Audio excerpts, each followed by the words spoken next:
The Adventures of Sherlock Holmes, by Sir Arthur Conan Doyle. Adventure 6, The Man with a Twisted Lip. Isa Whitney, brother of the late Elias Whitney, D.D., principal of the Theological College of St. George's, was much addicted to opium.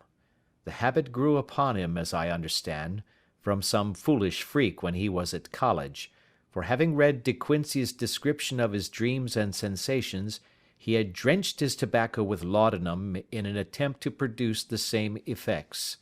He found, as so many more have done, that the practice is easier to attain than to get rid of, and for many years he continued to be a slave to the drug, an object of mingled horror and pity to his friends and relatives. I can see him now, with yellow pasty face, drooping lids, and pinpoint pupils, all huddled in a chair, the wreck and ruin of a noble man. One night, it was in June '89, there came a ring to my bell, about the hour when a man gives his first yawn and glances at the clock. I sat up in my chair, and my wife laid her needlework down in her lap and made a little face of disappointment. "A patient," said she. "You'll have to go out." I groaned, for I was newly come back from a weary day. We heard the door open, a few hurried words, and then quick steps upon the linoleum. Our own door flew open, and a lady, clad in some dark-coloured stuff, with a black veil, entered the room. "You will excuse my calling so late," she began, and then, suddenly losing her self-control, she ran forward, threw her arms about my wife's neck, and sobbed upon her shoulder. "Oh, I'm in such trouble!" she cried. "I do so want a little help." "Why," said my wife, pulling up her veil, "it is Kate Whitney. How you startled me, Kate! I had not an idea who you were when you came in." "I don't know what to do, so I came straight to you." That was always the way. Folk who were in grief came to my wife like birds to a lighthouse. "It was very sweet of you to come. Now, you must have some wine and water, and sit here comfortably and tell us all about it. Or should you rather that I sent James off to bed?" "Oh, no, no! I want the doctor's advice and help too. It's about Isa. He's not been home for 2 days. I'm so frightened about him." It was not the first time that she had spoken to us of her husband's trouble, to me as a doctor, to my wife as an old friend and school companion. We soothed and comforted her by such words as we could find. Did she know where her husband was? Was it possible that we could bring him back to her? It seems that it was. She had the surest information that of late he had, when the fit was on him, made use of an opium den in the farthest east of the city. Hitherto his orgies had always been confined to one day, and he had come back twitching and shattered in the evening. But now the spell had been upon him 48 hours, and he lay there, doubtless among the dregs of the docks, breathing in the poison or sleeping off the effects. There he was to be found, she was sure of it, at the Bar of Gold, in Upper Swandam Lane. But what was she to do? How could she, a young and timid woman, make her way into such a place and pluck her husband out from among the ruffians who surrounded him? There was the case, and of course there was but one way out of it. Might I not escort her to this place? And then, as a second thought, why should she come at all? I was Isa Whitney's medical adviser, and as such I had influence over him. I could manage it better if I were alone. I promised her on my word that I would send him home in a cab within 2 hours, if he were indeed at the address which she had given me. And so in 10 minutes I had left my armchair and cheery sitting-room behind me, and was speeding eastward in a hansom on a strange errand, as it seemed to me at the time, though the future only could show how strange it was to be. But there was no great difficulty in the first stage of my adventure. Upper Swandam Lane is a vile alley lurking behind the high wharves which line the north side of the river to the east of London Bridge. Between a slop shop and a gin shop, approached by a steep flight of steps leading down to a black gap like the mouth of a cave, I found the den of which I was in search. Ordering my cab to wait, I passed down the steps, worn hollow in the centre by the ceaseless tread of drunken feet, and by the light of a flickering oil lamp above the door I found the latch and made my way into a long, low room, thick and heavy with the brown opium smoke, and terraced with wooden berths like the forecastle of an emigrant ship. Through the gloom one could dimly catch a glimpse of bodies lying in strange, fantastic poses, bowed shoulders, bent knees, heads thrown back, and chins pointing upward, with here and there a dark, lacklustre eye turned upon the newcomer. Out of the black shadows there glimmered little red circles of light, now bright, now faint, as the burning poison waxed or waned in the bowls of the metal pipes. The most lay silent, but some muttered to themselves, and others talked together in a strange, low, monotonous voice, their conversation coming in gushes, and then suddenly tailing off into silence, each mumbling out his own thoughts and paying little heed to the words of his neighbour. At the farther end was a small brazier of burning charcoal, beside which, on a three-legged wooden stool, there sat a tall, thin old man, with his jaw resting upon his two fists and his elbows upon his knees, staring into the fire. As I entered, a sallow Malay attendant had hurried up with a pipe for me and a supply of the drug, beckoning me to an empty berth. "Thank you, I have not come to stay," said I. "There is a friend of mine here, Mr. Isa Whitney, and I wish to speak with him." There was a movement and an exclamation from my right, and peering through the gloom, I saw Whitney, pale, haggard, and unkempt, staring out at me. "My God, it's Watson!" said he. He was in a pitiable state of reaction, with every nerve in a twitter. "I say, Watson, what o'clock is it?" "Nearly 11. "Of what day?" "Of Friday, June 19th. "Good heavens, I thought it was Wednesday." "It is Wednesday. What do you want to frighten a chap for?" He sank his face onto his arms and began to sob in a high treble key. "I tell you that it is Friday, man. Your wife has been waiting this 2 days for you. You should be ashamed of yourself." "So I am.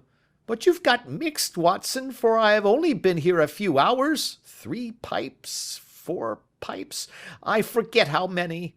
But I'll go home with you. I wouldn't frighten Kate, poor little Kate. Give me your hand. Have you a cab?"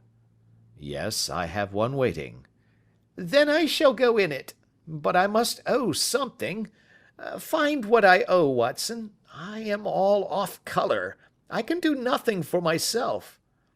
I walked down the narrow passage between the double row of sleepers, holding my breath to keep out the vile, stupefying fumes of the drug, and looking about for the manager.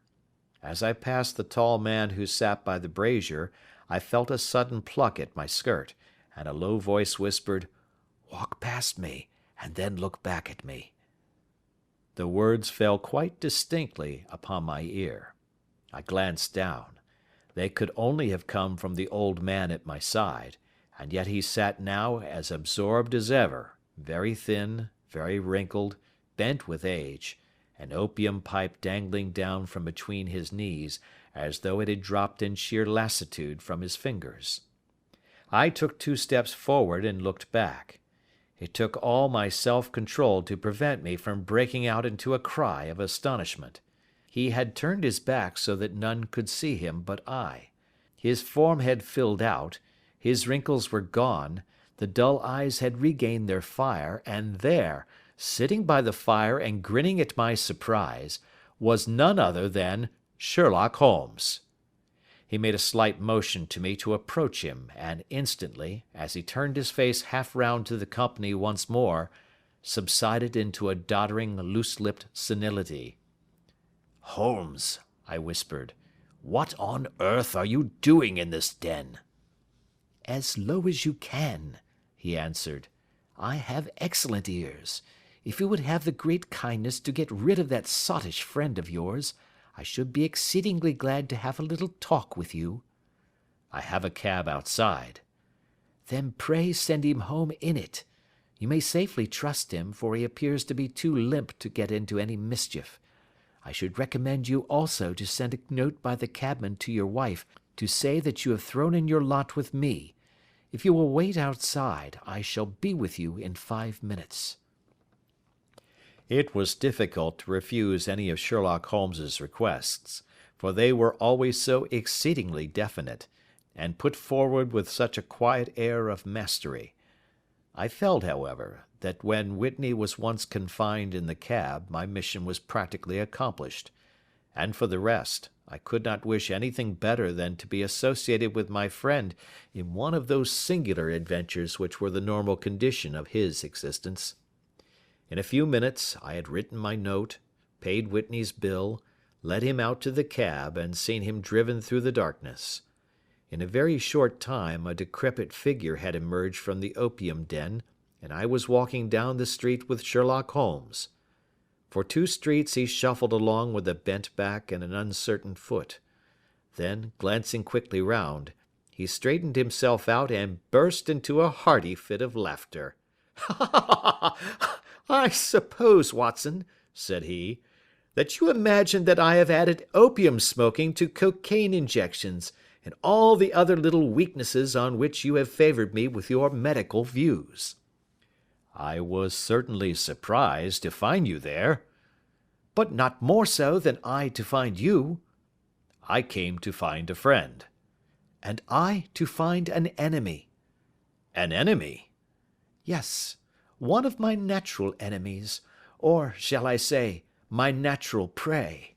Briefly, Watson, I am in the midst of a very remarkable inquiry, and I have hoped to find a clue in the incoherent ramblings of these sots, as I have done before now. Had I been recognized in that den, my life would not have been worth an hour's purchase, for I have used it before now for my own purposes, and the rascally Lascar who runs it has sworn to have vengeance upon me. There is a trap-door at the back of that building, near the corner of Paul's Wharf, which could tell some strange tales of what has passed through it upon the moonless nights." "What? You do not mean bodies?" "Aye, bodies, Watson. We should be rich men if we had £1,000 for every poor devil who has been done to death in that den. It is the vilest murder trap on the whole riverside, and I fear that Neville St. Clair has entered it never to leave it more. But our trap should be here." He put his 2 forefingers between his teeth and whistled shrilly, a signal which was answered by a similar whistle from the distance, followed shortly by the rattle of wheels and the clink of horses' hoofs. "Now, Watson," said Holmes, as a tall dog-cart dashed up through the gloom, throwing out 2 golden tunnels of yellow light from its side lanterns, "you'll come with me, won't you?" "If I can be of use." "Oh, a trusty comrade is always of use, and a chronicler still more so. My room at the Cedars is a double-bedded one." "The Cedars?" "Yes, that is Mr. St. Clair's house. I am staying there while I conduct the inquiry." "Where is it, then?" "Near Lee, in Kent. We have a 7-mile drive before us." "But I am all in the dark." "Of course you are. You'll know all about it presently. Jump up here. All right, John, we shall not need you. Here's £50. Look out for me tomorrow about 11. Give her head. So long, then." He flicked the horse with his whip, and we dashed away through the endless succession of sombre and deserted streets, which widened gradually, until we were flying across a broad balustraded bridge, with the murky river flowing sluggishly beneath us. Beyond lay another dull wilderness of bricks and mortar, its silence broken only by the heavy, regular footfall of the policemen, or the songs and shouts of some belated party of revellers. A dull wrack was drifting slowly across the sky, and a star or two twinkled dimly here and there through the rifts of the clouds. Holmes drove in silence, with his head sunk upon his breast, and the air of a man who is lost in thought, while I sat beside him, curious to learn what this new quest might be which seemed to tax his powers so sorely, and yet afraid to break in upon the current of his thoughts. We had driven several miles, and were beginning to get to the fringe of the belt of suburban villas, when he shook himself, shrugged his shoulders, and lit up his pipe with the air of a man who has satisfied himself that he is acting for the best. "You have a grand gift of silence, Watson," said he. "It makes you quite invaluable as a companion. 'Pon my word, it is a great thing for me to have someone to talk to, for my own thoughts are not over pleasant. I was wondering what I should say to this dear little woman to-night when she meets me at the door." "You forget that I know nothing about it." "I shall just have time to tell you the facts of the case before we get to Lee. It seems absurdly simple, and yet, somehow I can get nothing to go upon. There's plenty of thread, no doubt, but I can't get the end of it into my hand.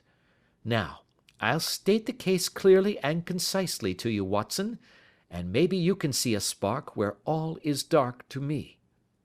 "Proceed, then." "Some years ago, to be definite, in May 1884, there came to Lee a gentleman, Neville St. Clair by name, who appeared to have plenty of money. He took a large villa, laid out the grounds very nicely, and lived generally in good style. By degrees he made friends in the neighbourhood, and in 1887 he married the daughter of a local brewer, by whom he now has 2 children. He had no occupation, but was interested in several companies, and went into town, as a rule, in the morning, returning by the 5:14 from Cannon Street every night. Mr. St. Clair is now 37 years of age, is a man of temperate habits, a good husband, a very affectionate father, and a man who is popular with all who know him. I may add that his whole debts at the present moment, as far as we have been able to ascertain, amount to £88 10s, while he has £220 standing to his credit in the Capital and Counties Bank. There is no reason, therefore, to think that money troubles have been weighing upon his mind. Last Monday Mr. Neville St. Clair went into town rather earlier than usual, remarking before he started that he had 2 important commissions to perform, and that he would bring his little boy home a box of bricks. Now, by the merest chance, his wife received a telegram upon this same Monday, very shortly after his departure, to the effect that a small parcel of considerable value which she had been expecting was waiting for her at the offices of the Aberdeen Shipping Company. Now, if you are well up in your London, you will know that the office of the company is in Fresno Street, which branches out of Upper Swandam Lane, where you found me to-night. Mrs. St. Clair had her lunch, started for the city, did some shopping, proceeded to the company's office, got her packet, and found herself at exactly 4:35 walking through Swandam Lane on her way back to the station. Have you followed me so far?" "It is very clear." "If you remember, Monday was an exceedingly hot day, and Mrs. St. Clair walked slowly, glancing about in the hope of seeing a cab, as she did not like the neighbourhood in which she found herself. While she was walking in this way down Swandam Lane, she suddenly heard an ejaculation or cry, and was struck cold to see her husband looking down at her and, as it seemed to her, beckoning to her from a second-floor window. The window was open, and she distinctly saw his face, which she describes as being terribly agitated. He waved his hands frantically to her, and then vanished from the window so suddenly that it seemed to her that he had been plucked back by some irresistible force from behind. One singular point, which struck her quick feminine eye, was that although he wore some dark coat, such as he had started to town in, He had on neither collar nor necktie.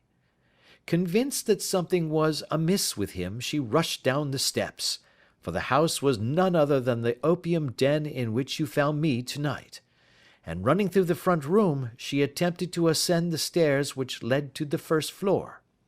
At the foot of the stairs, however, she met this Lascar scoundrel of whom I have spoken, who thrust her back, and, aided by a Dane, who acts as assistant there, pushed her out into the street. Filled with most maddening doubts and fears, she rushed down the lane, and by rare good fortune, met in Fresno Street a number of constables with an inspector, all on their way to their beat. The inspector and 2 men accompanied her back, and in spite of the continued resistance of the proprietor, they made their way to the room in which Mr. St. Clair had last been seen. There was no sign of him there. In fact, in the whole of that floor, there was no one to be found save a crippled wretch of hideous aspect, who, it seems, made his home there. Both he and the Lascar stoutly swore that no one else had been in the front room during the afternoon. So determined was their denial that the inspector was staggered, and had almost come to believe that Mrs. St. Clair had been deluded when, with a cry, she sprang at a small deal box which lay upon the table, and tore the lid from it. Out there fell a cascade of children's bricks. It was the toy which he had promised to bring home. This discovery, and the evident confusion which the cripple showed, made the inspector realize that the matter was serious. The rooms were carefully examined, and results all pointed to an abominable crime. The front room was plainly furnished as a sitting room, and led into a small bedroom, which looked out upon the back of one of the wharves. Between the wharf and the bedroom window is a narrow strip, which is dry at low tide, but is covered at high tide with at least 4½ feet of water. The bedroom window was a broad one and opened from below. On examination, traces of blood were to be seen upon the window sill, and several scattered drops were visible upon the wooden floor of the bedroom. Thrust away behind a curtain in the front room were all the clothes of Mr. Neville St. Clair, with the exception of his coat. His boots, his socks, his hat, and his watch, all were there. There were no signs of violence upon any of these garments, and there were no other traces of Mr. Neville St. Clair. Out of the window he must apparently have gone, for no other exit could be discovered, and the ominous bloodstains upon the sill gave little promise that he could save himself by swimming, for the tide was at its very highest at the moment of the tragedy. And now, as to the villains who seemed to be immediately implicated in the matter. The Lascar was known to be a man of the vilest antecedents, but as, by Mrs. St. Clair's story, he was known to have been at the foot of the stair within a very few seconds of her husband's appearance at the window, he could hardly have been more than an accessory to the crime. His defence was one of absolute ignorance, and he protested that he had no knowledge as to the doings of Hugh Bone, his lodger, and that he could not account in any way for the presence of the missing gentleman's clothes. So much for the Lascar manager. Now for the sinister cripple who lives upon the second floor of the opium den, and who was certainly the last human being whose eyes rested upon Neville St. Clair. His name is Hugh Bone, and his hideous face is one which is familiar to every man who goes much to the city. He is a professional beggar, though, in order to avoid the police regulations, he pretends to a small trade in wax vestas. Some little distance down Threadneedle Street, upon the left-hand side, there is, as you may have remarked, a small angle in the wall. Here it is that this creature takes his daily seat, cross-legged with his tiny stock of matches on his lap, and as he is a piteous spectacle, a small rain of charity descends into the greasy leather cap which lies upon the pavement beside him. I have watched the fellow more than once before ever I thought of making his professional acquaintance, and I have been surprised at the harvest which he has reaped in a short time. His appearance, you see, is so remarkable that no one can pass him without observing him. A shock of orange hair, a pale face disfigured by a horrible scar, which, by its contraction, has turned up the outer edge of his upper lip, a bulldog chin, and a pair of very penetrating dark eyes, which present a singular contrast to the colour of his hair, all mark him out from amid the common crowd of mendicants, and so too does his wit, for he is ever ready with a reply to any piece of chaff which may be thrown at him by the passers-by. This is the man whom we now learn to have been the lodger at the opium den, and to have been the last man to see the gentleman of whom we are in quest. But a cripple, said I.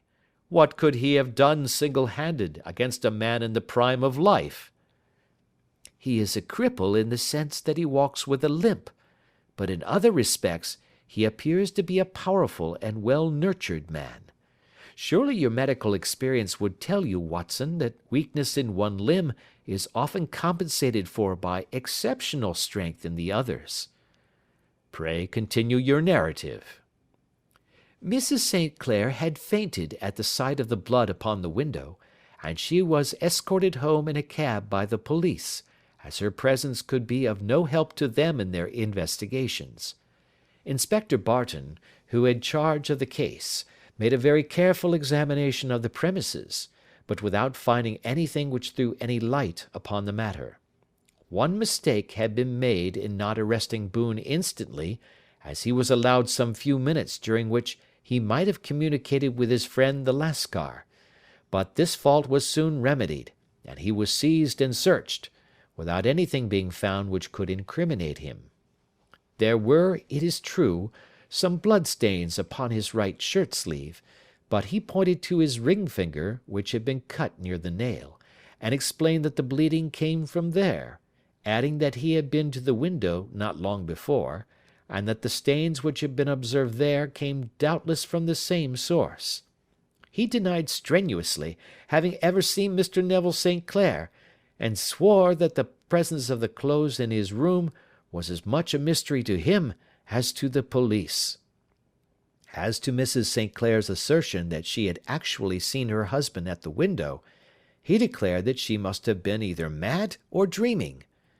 He was removed, loudly protesting, to the police station, while the inspector remained upon the premises in the hope that the ebbing tide might afford some fresh clue. And it did, though they hardly found upon the mud-bank what they had feared to find. It was Neville St. Clair's coat, and not Neville St. Clair, which lay uncovered as the tide receded. And what do you think they found in the pockets? I cannot imagine.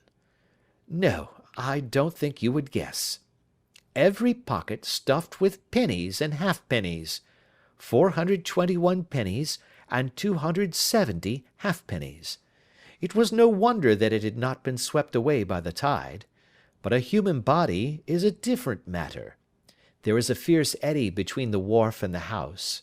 It seemed likely enough that the weighted coat had remained when the stripped body had been sucked away into the river. But I understand that all the other clothes were found in the room. Would the body be dressed in a coat alone? No, sir, but the facts must be met speciously enough. Suppose that this man Boone had thrust Neville St. Clair through the window, there is no human eye which could have seen the deed. What would he do then? It would of course instantly strike him that he must get rid of the tell-tale garments. He would seize the coat then, and be in the act of throwing it out, when it would occur to him that it would swim and not sink.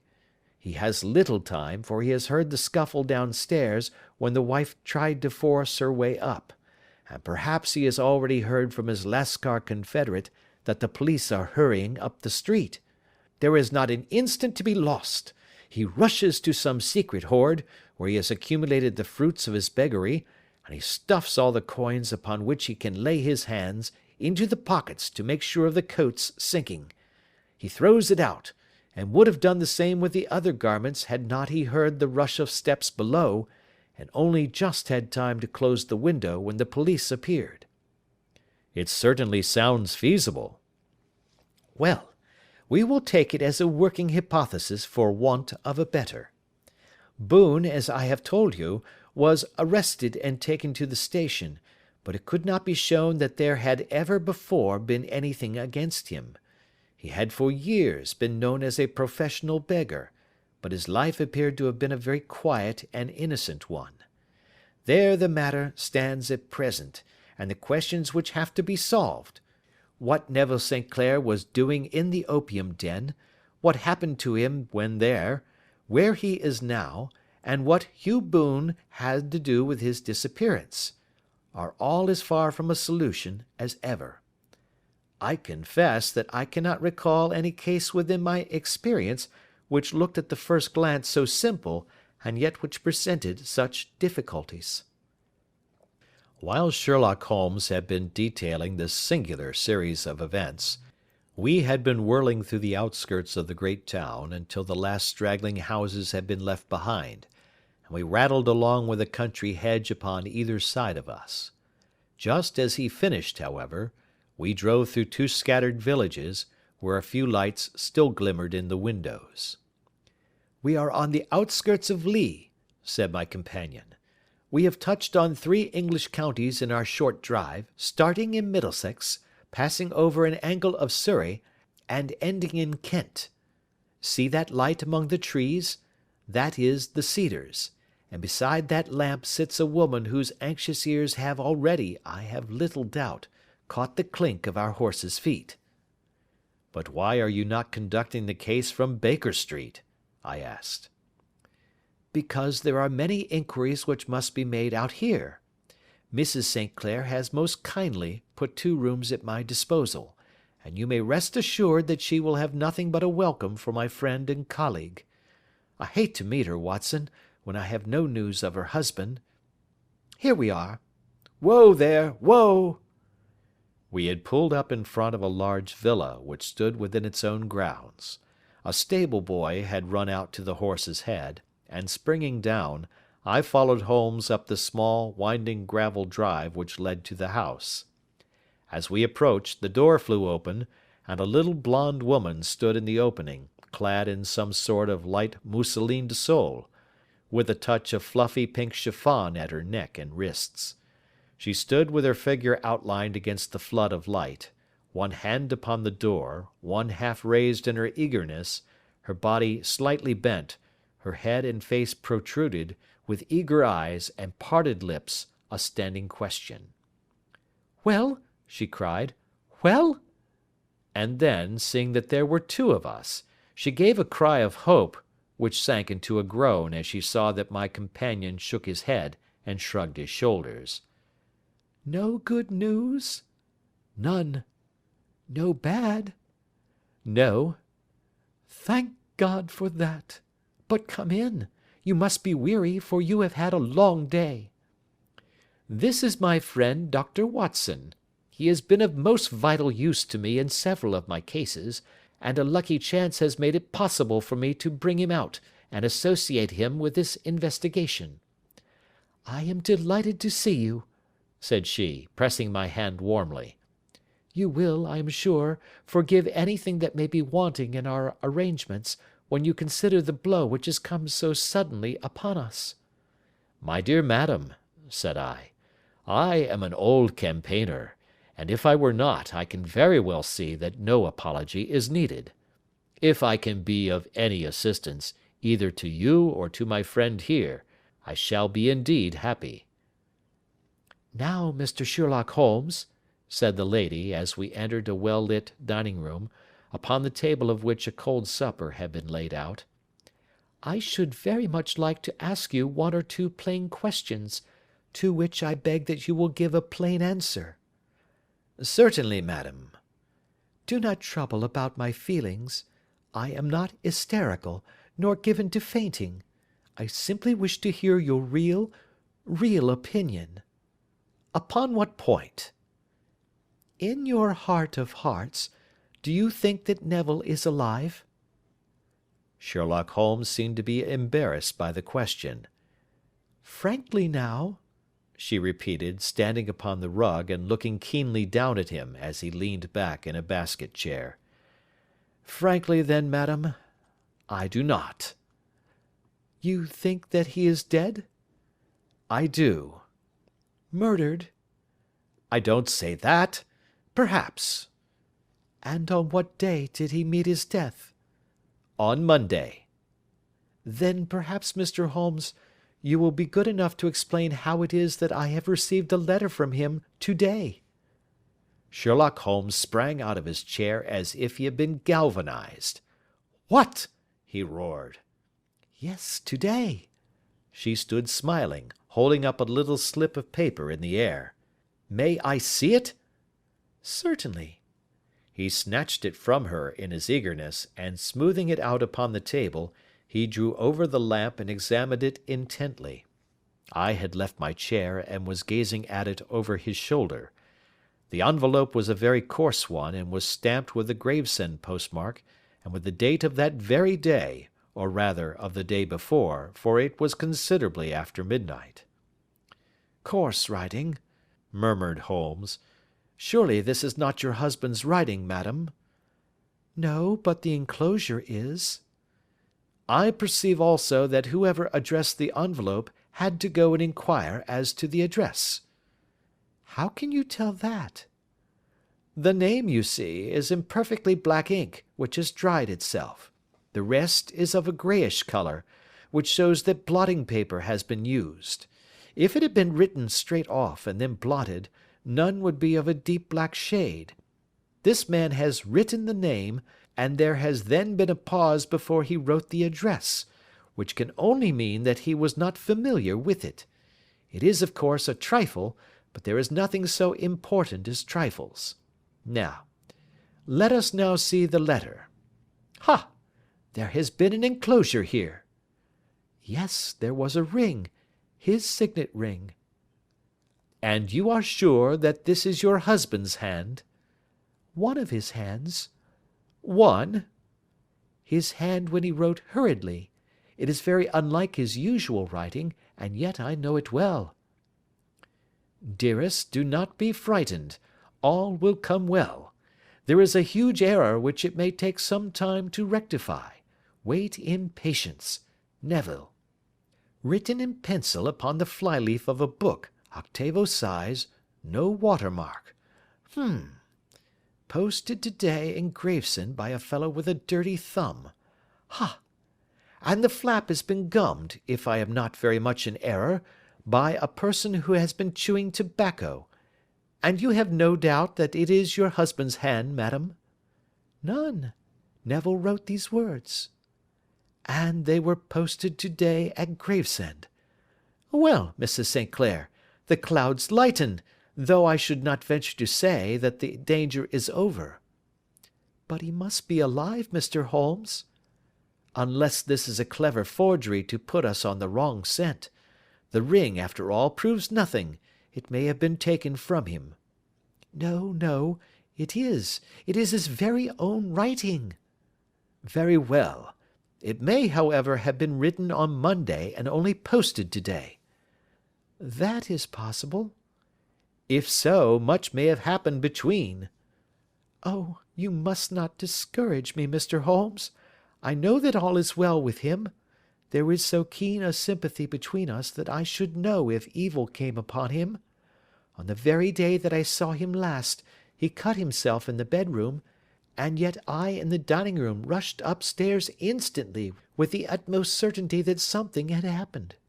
Do you think that I would respond to such a trifle, and yet be ignorant of his death?" "I have seen too much not to know that the impression of a woman may be more valuable than the conclusion of an analytical reasoner. And in this letter you certainly have a very strong piece of evidence to corroborate your view. But if your husband is alive and able to write letters, why should he remain away from you?" "I cannot imagine. It is unthinkable." "And on Monday he made no remarks before leaving you?" "No." "And you were surprised to see him in Swandam Lane?" "Very much so." "Was the window open?" "Yes." "Then he might have called to you?" "He might." He only, as I understand, gave an inarticulate cry. Yes. A call for help, you thought? Yes, he waved his hands. But it might have been a cry of surprise. Astonishment at the unexpected sight of you might cause him to throw up his hands? It is possible. And you thought he was pulled back? He disappeared so suddenly. He might have leaped back. You did not see anyone else in the room? No, but this horrible man confessed to having been there, and the Lascar was at the foot of the stairs. Quite so. Your husband, as far as you could see, had his ordinary clothes on? But without his collar or tie. I distinctly saw his bare throat. Had he ever spoken of Swandam Lane? Never. Had he ever showed any signs of having taken opium? Never.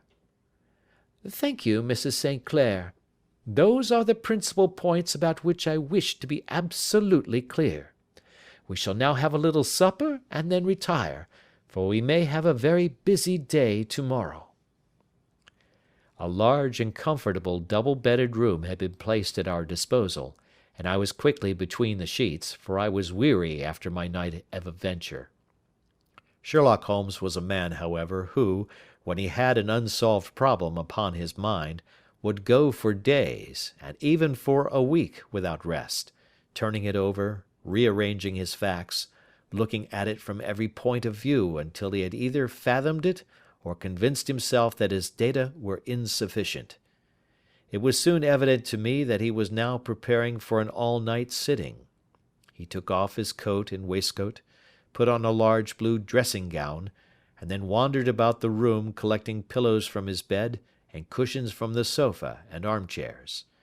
With these he constructed a sort of Eastern divan, upon which he perched himself cross-legged, with an ounce of shag tobacco and a box of matches laid out in front of him. In the dim light of the lamp I saw him sitting there, an old briar pipe between his lips, his eyes fixed vacantly upon the corner of the ceiling, the blue smoke curling up from him, silent, motionless, and the light shining upon his strong-set aquiline features. So he sat as I dropped off to sleep, and so he sat when a sudden ejaculation caused me to wake up, and I found the summer sun shining into the apartment. The pipe was still between his lips, the smoke still curled upward, and the room was full of a dense tobacco haze, but nothing remained of the heap of shag which I had seen upon the previous night. "Awake, Watson?" he asked. "Yes." "Game for a morning drive?" "Certainly." "Then dress. No one is stirring yet, but I know where the stable-boy sleeps, and we shall soon have the trap out." He chuckled to himself as he spoke, his eyes twinkled, and he seemed a different man to the sombre thinker of the previous night. As I dressed I glanced at my watch. It was no wonder that no one was stirring. It was 25 minutes past 4. I had hardly finished when Holmes returned with the news that the boy was putting in the horse. "I want to test a little theory of mine," said he, pulling on his boots. "I think, Watson, that you are now standing in the presence of one of the most absolute fools in Europe. I deserve to be kicked from here to Charing Cross, but I think I have the key of the affair now." "And where is it?" I asked, smiling. "In the bathroom," he answered. "Oh, yes, I am not joking," he continued, seeing my look of incredulity. "I have just been there, and I have taken it out, and I have got it in this Gladstone bag. Come on, my boy, and we shall see whether it will fit the lock." We made our way downstairs as quietly as possible, and out into the bright morning sunshine. In the road stood our horse and trap, with the half-clad stable-boy waiting at the head. We both sprang in, and away we dashed down the London road. A few country carts were stirring, bearing in vegetables to the metropolis, but the lines of villas on either side were as silent and lifeless as some city in a dream. "It has been in some points a singular case," said Holmes, flicking the horse on into a gallop. "I confess that I have been as blind as a mole, but it is better to learn wisdom late than never to learn it at all." In town, the earliest risers were just beginning to look sleepily from their windows as we drove through the streets of the Surrey side. Passing down the Waterloo Bridge Road, we crossed over the river, and dashing up Wellington Street, wheeled sharply to the right and found ourselves in Bow Street. Sherlock Holmes was well known to the force, and the two constables at the door saluted him. One of them held the horse's head, while the other led us in. "Who is on duty?" asked Holmes. "Inspector Bradstreet, sir." "Ah, Bradstreet, how are you?" A tall, stout official had come down the stone-flagged passage in a peaked cap and frogged jacket. "I wish to have a quiet word with you, Bradstreet." "Certainly, Mr. Holmes. Step into my room here." It was a small office-like room, with a huge ledger upon the table, and a telephone projecting from the wall. The inspector sat down at his desk. "What can I do for you, Mr. Holmes?" "I called about that beggarman, Boone, the one who was charged with being concerned in the disappearance of Mr. Neville St. Clair, of Lee." "Yes, he was brought up and remanded for further inquiries." "So I heard. You have him here?" "In the cells." "Is he quiet?" "Oh, he gives no trouble, but he is a dirty scoundrel." "Dirty?" "Yes, it is all we can do to make him wash his hands, and his face is as black as a tinker's. Well, when once his case has been settled, he will have a regular prison bath, and I think, if you saw him, you would agree with me that he needed it." "I should like to see him very much." "Would you? That is easily done. Come this way. You can leave your bag." "No, I think that I'll take it." "Very good. Come this way, if you please." He led us down a passage, opened a barred door, passed down a winding stair, and brought us to a whitewashed corridor with a line of doors on each side. "The third on the right is his," said the inspector. "Here it is." He quietly shot back a panel in the upper part of the door and glanced through. "He is asleep," said he. "You can see him very well." We both put our eyes to the grating. The prisoner lay with his face towards us in a very deep sleep, breathing slowly and heavily. He was a middle-sized man, coarsely clad as became his calling, with a coloured shirt protruding through the rent in his tattered coat. He was, as the inspector had said, extremely dirty, but the grime which covered his face could not conceal its repulsive ugliness. A broad wheal from an old scar ran right across it from eye to chin, and by its contraction had turned up one side of the upper lip, so that 3 teeth were exposed in a perpetual snarl. A shock of very bright red hair grew low over his eyes and forehead. "He's a beauty, isn't he?" said the inspector. "He certainly needs a wash," remarked Holmes.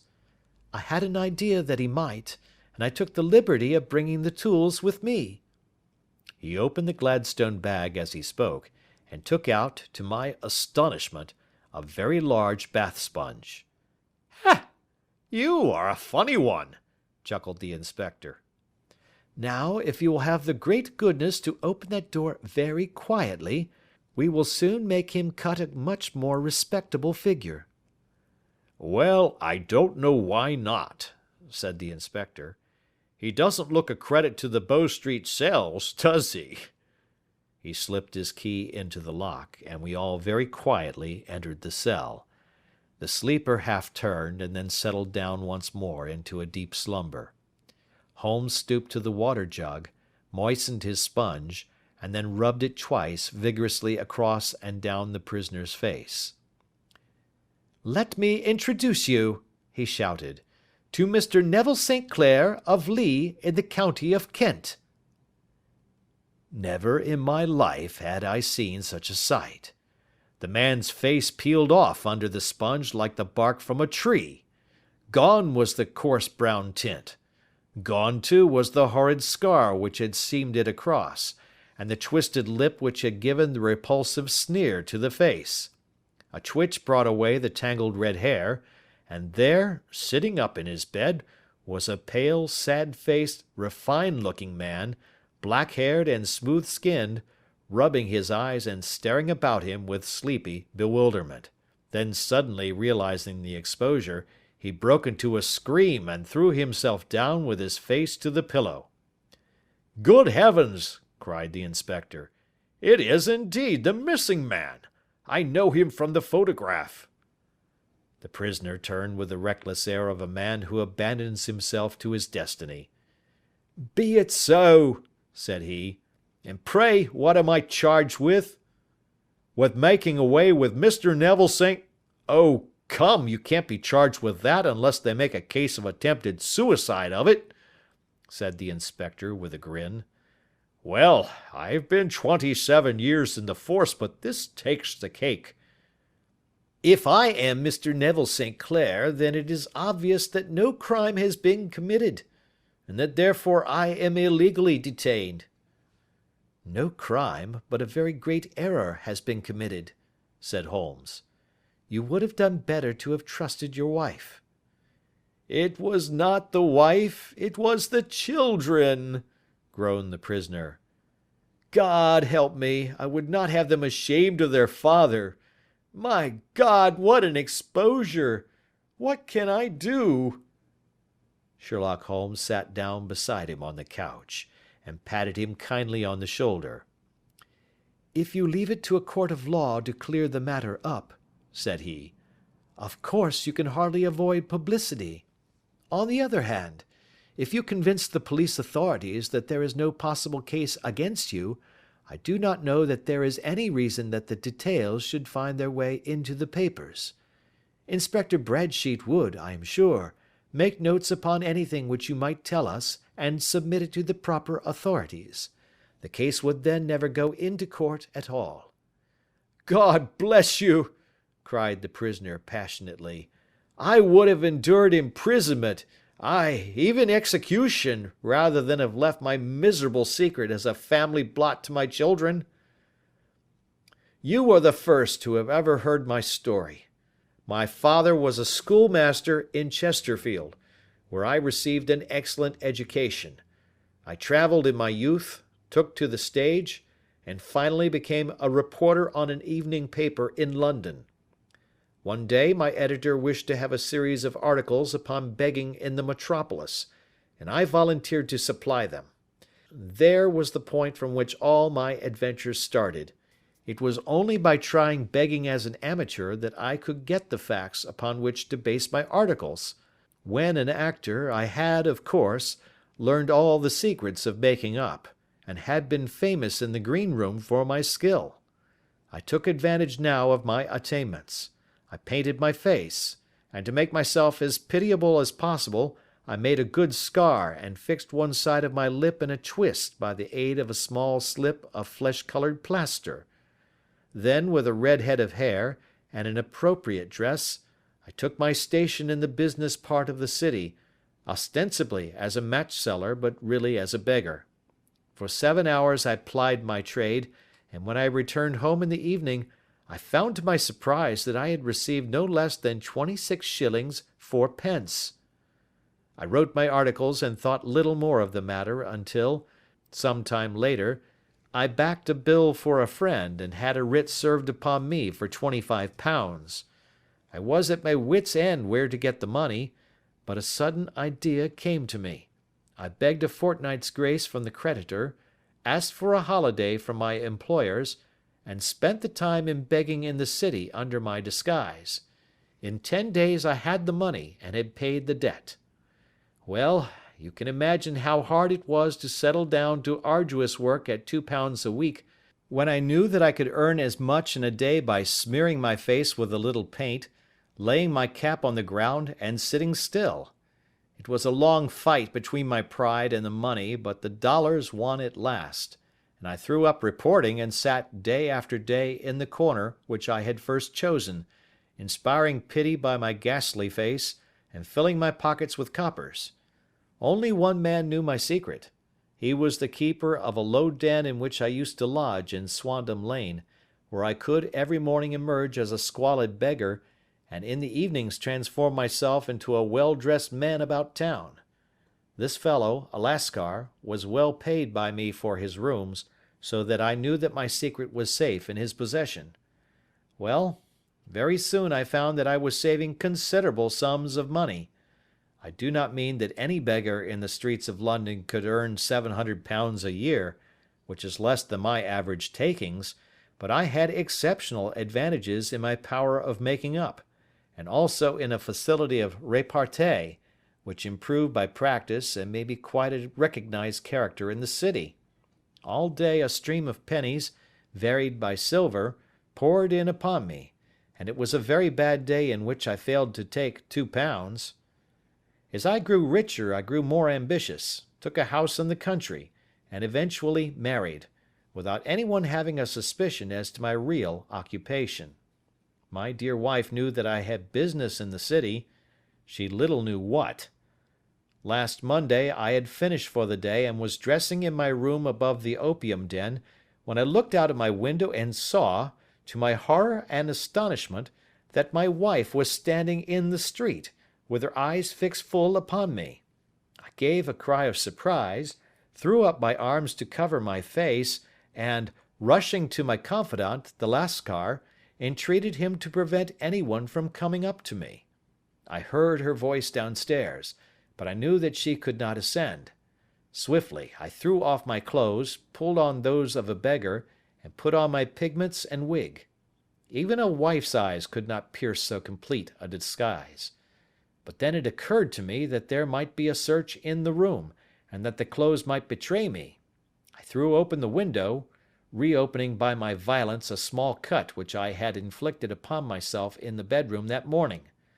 Then I seized my coat, which was weighted by the coppers which I had just transferred to it from the leather bag in which I carried my takings. I hurled it out of the window, and it disappeared into the Thames. The other clothes would have followed, but at that moment there was a rush of constables up the stair, and a few minutes after I found, rather, I confess, to my relief, that instead of being identified as Mr. Neville St. Clair, I was arrested as his murderer. I do not know that there is anything else for me to explain. I was determined to preserve my disguise as long as possible, and hence my preference for a dirty face. Knowing that my wife would be terribly anxious, I slipped off my ring and confided it to the Lascar at a moment when no constable was watching me, together with a hurried scrawl, telling her that she had no cause to fear. "That note only reached her yesterday," said Holmes. "Good God! What a week she must have spent!" "The police have watched this Lascar," said Inspector Bradstreet, "and I can quite understand that he might find it difficult to post a letter unobserved. Probably he handed it to some sailor customer of his who forgot all about it for some days." "That was it," said Holmes, nodding approvingly. "I have no doubt of it. But have you never been prosecuted for begging?" "Many times. But what was a fine to me?" "It must stop here, however," said Bradstreet. "If the police are to hush this thing up, there must be no more of Hugh Boone." "I have sworn it by the most solemn oaths which a man can take." "In that case, I think that it is probable that no further steps may be taken. But if you are found again, then all must come out.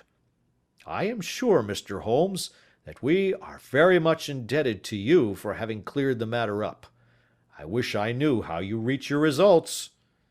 "I reach this one," said my friend, "by sitting upon 5 pillows and consuming an ounce of shag. I think, Watson, that if we drive to Baker Street we shall be just in time for breakfast."